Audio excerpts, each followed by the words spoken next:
West Virginia University Mountaineers are traveling to Tempe, Arizona to take on the Arizona State Sun Devils. Should be a great game. It's going to be televised on TNT at 1 o'clock.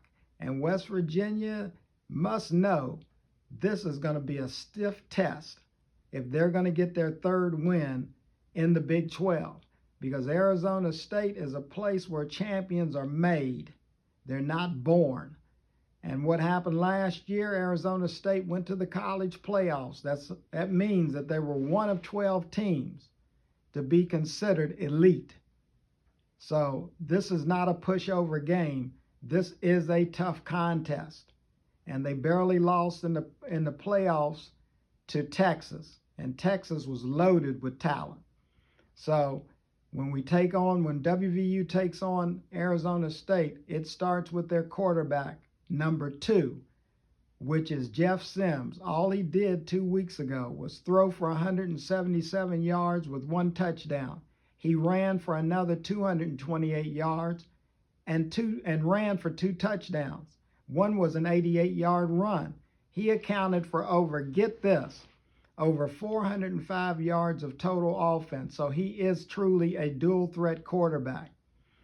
He bears watching. He's dangerous and he's explosive. And he has targets in Jalen Moss and Malik McClain. Those guys are tough. Then you have that big tight end that they can go to.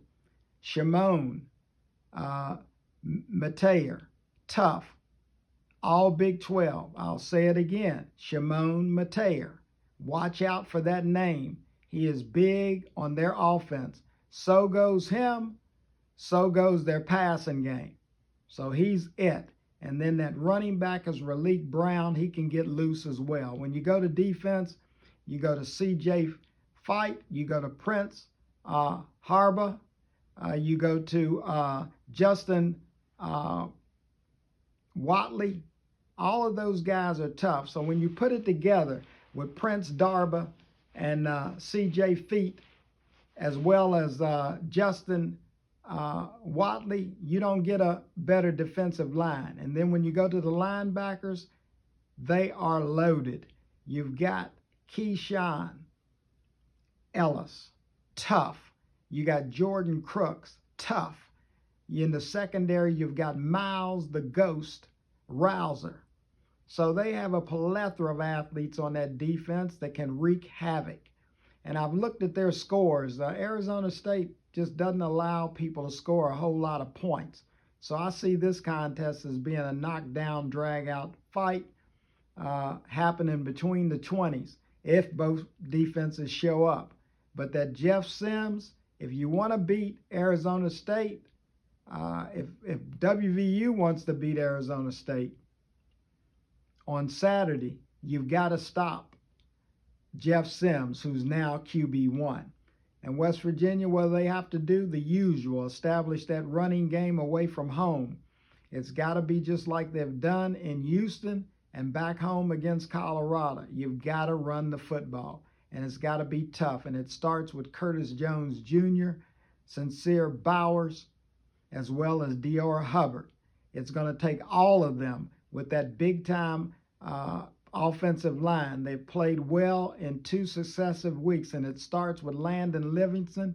You have Haslam, and you have Cray. All of those guys across that front line has to do what they did last Saturday.